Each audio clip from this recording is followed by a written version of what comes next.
গত কয়েকদিন ধরে কিছু কিছু এলাকায় শীতের তীব্রতা কিছুটা কমেছে, তবে সন্ধ্যার পর এবং সকালে কিছুটা ঠান্ডা অনুভূত হচ্ছে। ৩০ জানুয়ারি শুক্রবার সন্ধ্যা ৬টা থেকে পরবর্তী ১২০ ঘণ্টা বা ৫ দিনের আবহাওয়ার পূর্বাভাসে বলা হয়েছে, উপমহাদেশীয় উচ্চচাপ বলয়ের বর্ধিতাংশ পশ্চিমবঙ্গ ও তৎসংলগ্ন এলাকায় অবস্থান করছে। মৌসুমের স্বাভাবিক লঘুচাপ দক্ষিণ বঙ্গোপসাগরে অবস্থান করছে। এর একটি বর্ধিতাংশ উত্তর পূর্ব বঙ্গোপসাগর পর্যন্ত বিস্তৃত রয়েছে।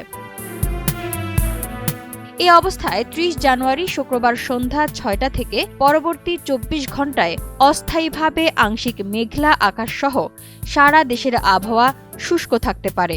ভোর থেকে সকাল পর্যন্ত হালকা থেকে মাঝারি ধরনের কুয়াশা পড়তে পারে। এ সময় সারা দেশে রাতের তাপমাত্রা সামান্য কমতে পারে ও দিনের তাপমাত্রা প্রায় অপরিবর্তিত থাকতে পারে।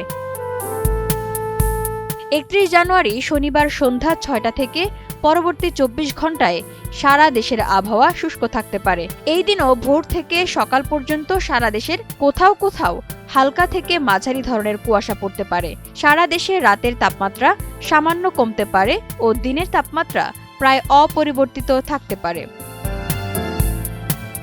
১ ফেব্রুয়ারি রোববার সন্ধ্যা ৬টা থেকে পরবর্তী ২৪ ঘণ্টায় অস্থায়ীভাবে আংশিক মেঘলা আকাশ সহ সারা দেশের আবহাওয়া শুষ্ক থাকতে পারে।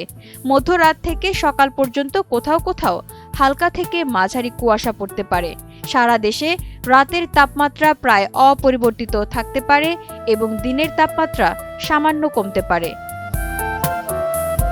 ২ ফেব্রুয়ারি সোমবার সন্ধ্যা ৬টা থেকে পরবর্তী ২৪ ঘণ্টায় অস্থায়ীভাবে আংশিক মেঘলা আকাশ সহ সারা দেশের আবহাওয়া শুষ্ক থাকতে পারে। ভোর থেকে সকাল পর্যন্ত হালকা থেকে মাঝারি ধরনের কুয়াশা থাকতে পারে। সারা দেশে রাতের তাপমাত্রা সামান্য বাড়তে পারে ও দিনের তাপমাত্রা প্রায় অপরিবর্তিত থাকতে পারে। মঙ্গলবার সন্ধ্যা ৬টা থেকে পরবর্তী ২৪ ঘণ্টায় অস্থায়ীভাবে আংশিক মেঘলা আকাশ সহ সারা দেশের আবহাওয়া শুষ্ক থাকতে পারে। শেষ রাত থেকে সকাল পর্যন্ত সারা দেশের কোথাও কোথাও হালকা থেকে মাঝারি ধরনের কুয়াশা পড়তে পারে। এ সময় সারা দেশে রাত ও দিনের তাপমাত্রা সামান্য বাড়তে পারে। বর্ধিত ৫ দিনের আবহাওয়ার পূর্বাভাসে বলা হয়েছে, এ সময়ে সামান্য পরিবর্তন হতে পারে তাপমাত্রা।